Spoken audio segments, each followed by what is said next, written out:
So far, so good? Any questions so far?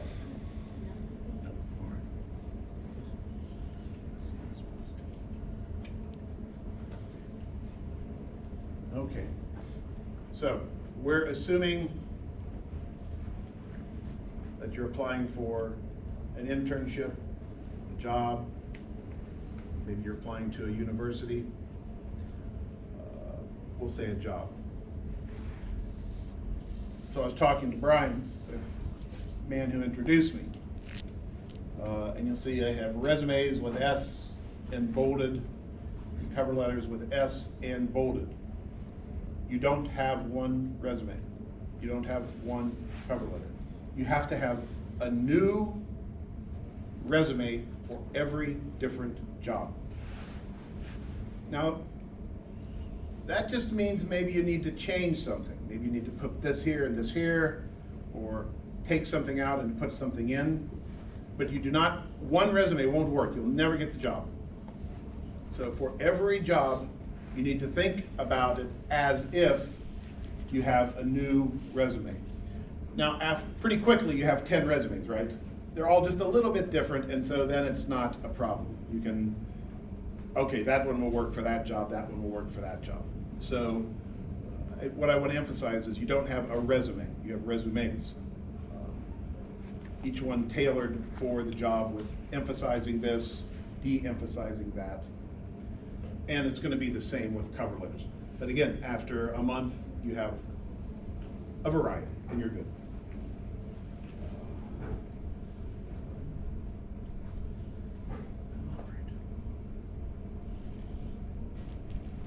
So, I don't really know why I have this picture of a mountain. It was part of the resume template. But I thought it looked kind of good, and I thought, well, I'll tell them it means that's their life. So that mountain represents your life, because it's very handy for me to do that. And you think I'm funny, right? So when you apply, the reviewer, your cover letter and your resume together, they won't spend more than 30 seconds.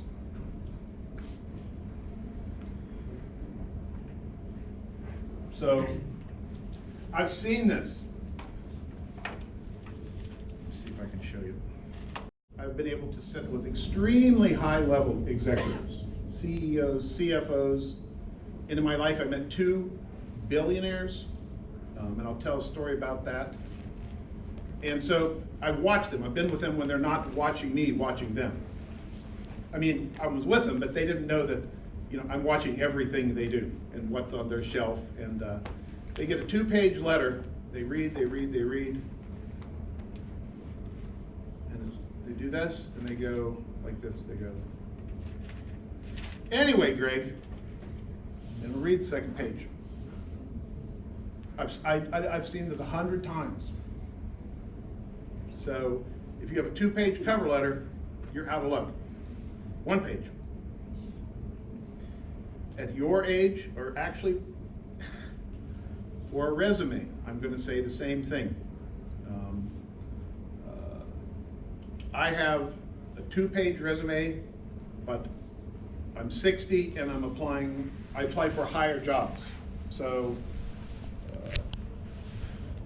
I recommend 1-page max cover letter, 1-page max resume. They won't turn it over. Never put it on the back, because they never think to turn it over. And very rarely will they read the whole second page. 30 seconds for, say, hire me or to interview me. All right.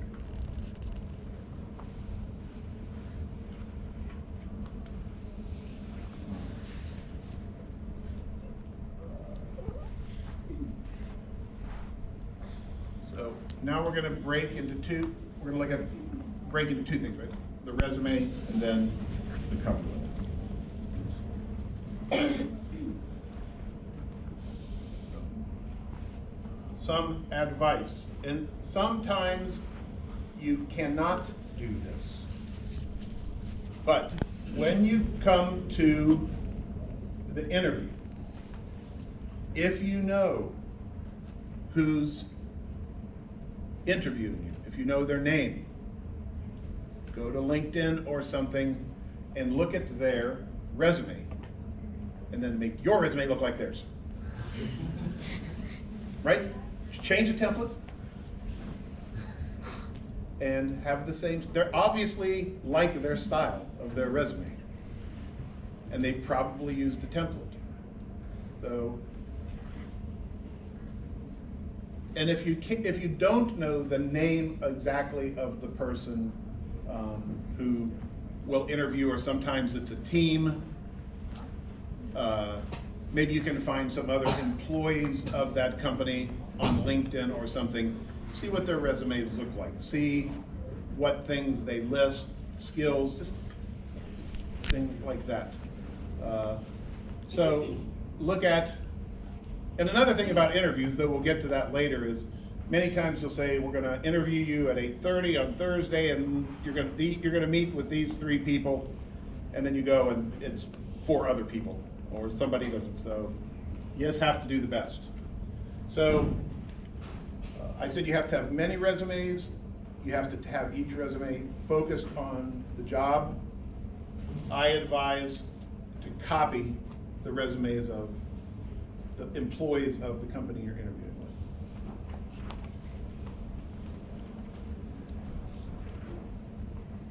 with. And when you're having your interview, and they're talking about you, and where did you go to school, and why do you want to work here, and then you say, because people love to talk about themselves, right? And you say, oh, I noticed you like skiing. And they're like, wow, this person's cool. Yeah, I do like skiing. And you got their attention, right? So,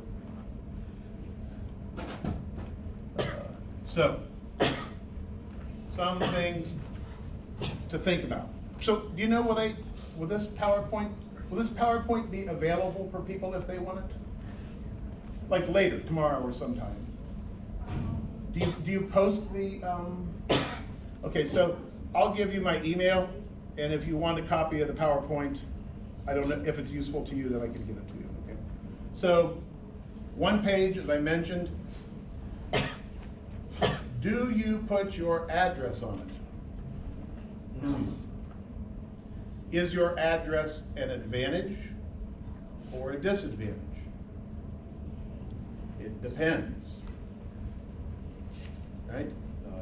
So it's my world is very strange. So, you know, if I apply, I have a job at Ohio University, so if I apply for a job around there, it's good. But if I apply for a job 100 miles away, they ask me, well, how are you going to get here? But then if I apply for a job in Vietnam, they're like, oh, it's okay, nope. So it depends whether you put your address or not. And you really have to think from the perspective of, you might be fine commuting 100 miles or whatever. You might like to do it. It's not about what you like. You have to think about what the company wants. And if they think a rainy day or snow in Ohio, I have a lot of snow where I live, so very funny. I have where I live is very hilly, and some years we get snow and sometimes we don't. And so my daughters were someplace. This has nothing to do with resumes. This is a story. So I went to pick them up, and I got them, and we were coming down a steep hill, and it had become all ice.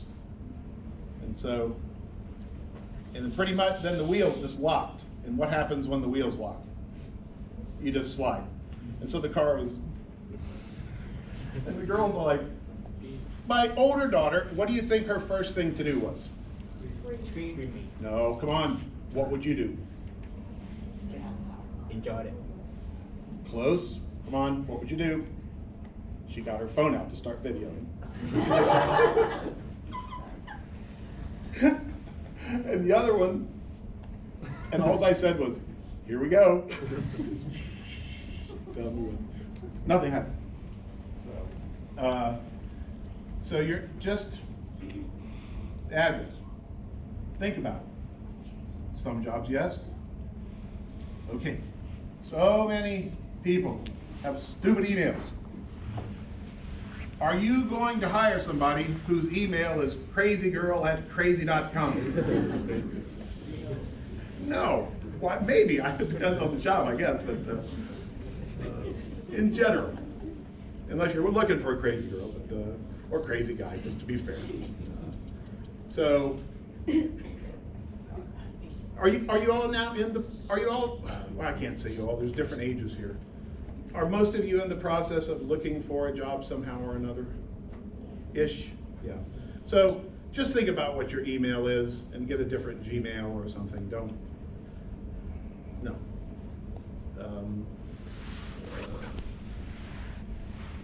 And I actually had a student, her name was Ellen, and her email was Crazy E. And she still did it. So, most resumes also have an area where it says objective. What do you want? So, my opinion is no. I don't like objective. It limits you.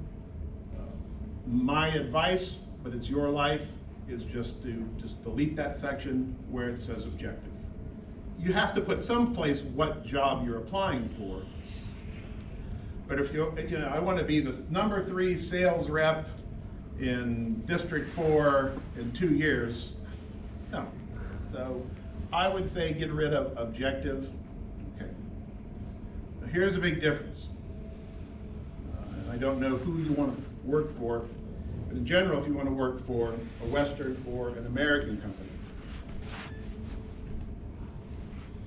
no photo, no birth date, no religion, nothing like that. You already know that? Okay. So, for many jobs, if I would apply and I would have a photo, they would take my resume and put it in the shredder. They wouldn't even look at it. Because the idea is they might be biased against my race or my age. Or if they're not, then I could claim, you didn't hire me because I'm old and fat, right? And some people don't like that. So, so anything like a photo, your birthday, something about your religion, that does not go on, because if you're still at university or if you're looking for your first job, you're probably like, I don't have it. And that's not true. You have to think of what things have I done around the house, with my parents, with my friends.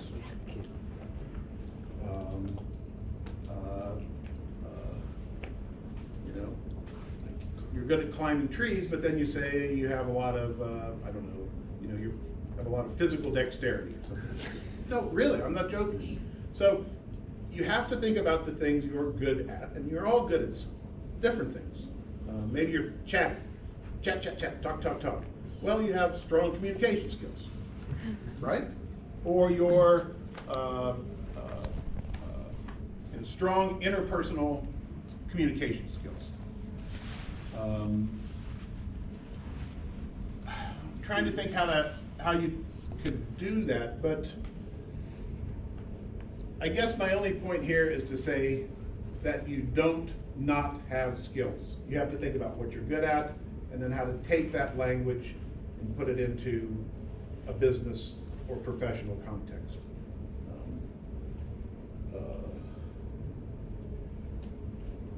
Successes, accomplishments, these are the things that the scanning machines and the resume, the interviewers and the reviewers look for.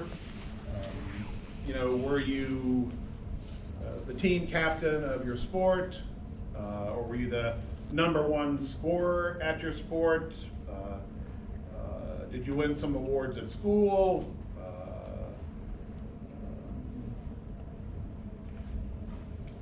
maybe you took care of an ill relative.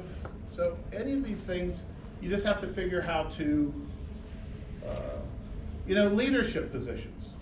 All right, maybe there was a time, I don't know, that something happened and you had to take care of your brothers and sisters for 3 weeks. That's a leadership position. Right? And to you it might not seem like anything, but then the interviewer has a way to talk to you. Well, did you have some trouble? How'd your little brother act? Well, he was terrible. Well, what'd you do about that?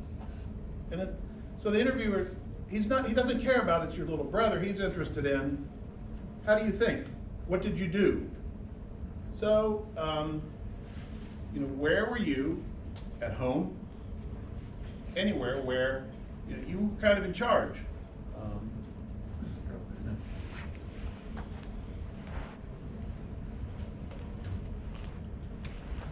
So work experience, again, maybe you haven't had many jobs, but did your parents or grandparents or relatives, did you have chores to do? Did you have, every day you have to sweep or make your room up or,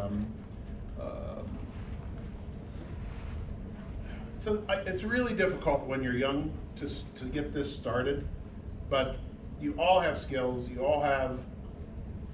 just have to think about what you do and fit it into these categories. Just to show, basically you're looking for, or trying to demonstrate where you were a leader with a group of people, and where you stood out. Okay. All right. So, now that was a little bit not so good, but how are we doing on time? In the last year or so,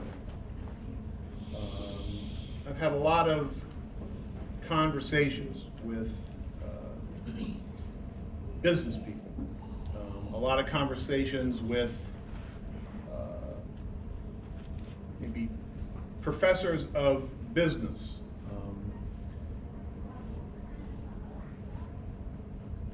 So I have teenage daughters, right? And so I'm thinking, how can I advise them? What do I advise them to study? What are the jobs going to be? They're going to start looking for jobs in 5 years. How do I help my daughters become prepared for the jobs that are going to be available in 5 years? And I have no idea what the jobs are going to be.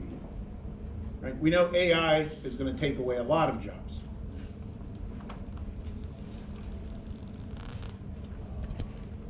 And so it was always some kind of technical skills that you wanted on your resume. So computer skills, programming skills.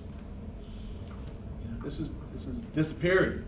AI is more and more taking over these functions. So right now it's very messy. 5 years ago, you'd wanted a bunch of technical skills. Did you go to schools or something where they had a STEM program or a STEAM program? STEM, science, technology, engineering, math, or STEAM, science, technology, arts, engineering, and math. You see less and less. So the bad news is nobody knows what the important skills are right now. And it's happened in the last 2 or 3 years. So I don't know what to advise my daughters. And I don't know what the jobs are going to be. And I don't know what the jobs are going to be for you. So another interesting project I worked on was for a bank in New York City. And it was called the Bank of Tokyo Mitsubishi, Japanese bank, in Manhattan. It's very funny because, where I'm from in Ohio, people in New York think it's like a joke. They have actually jokes about where I come from.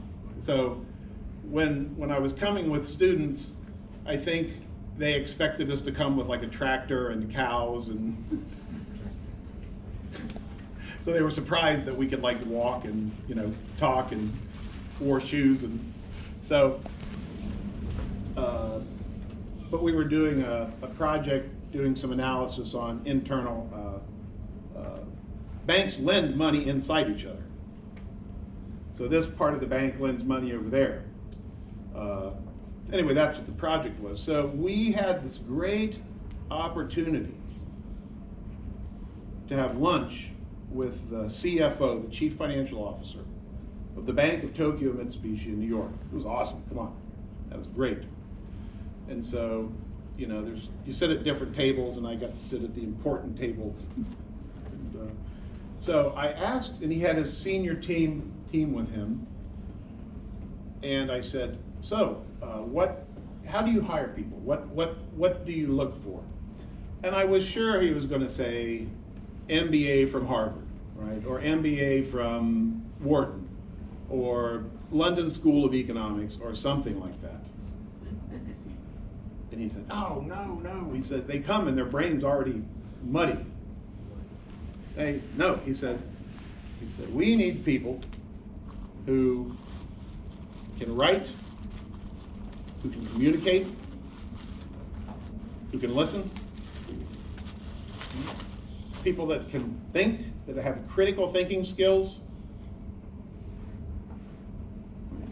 who are creative. Okay, so I'll come back to these.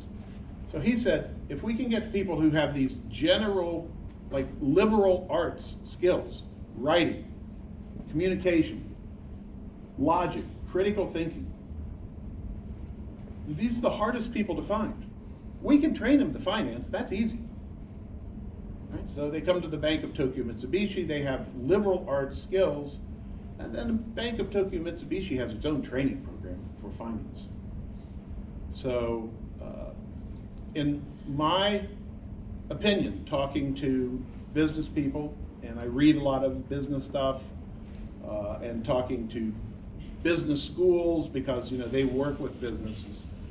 These, for the next, for you, in the next few years, maybe, these are the skills you may want to develop and the skills you may want to highlight on your resume.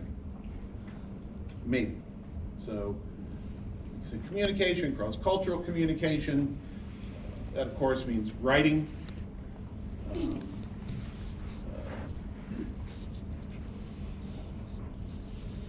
The ability for, so critical thinking is very slow, right? Critical thinking moves very slowly. So it's almost the ability to think slowly and carefully, to come up with creative solutions, to work together,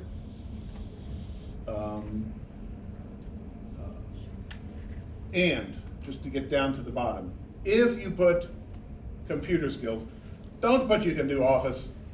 Everybody can do Office. Don't list Facebook, and don't list, who can't? So so if you've got one page, every bullet point is important. Every word's important. Don't waste a bullet point on Microsoft Office.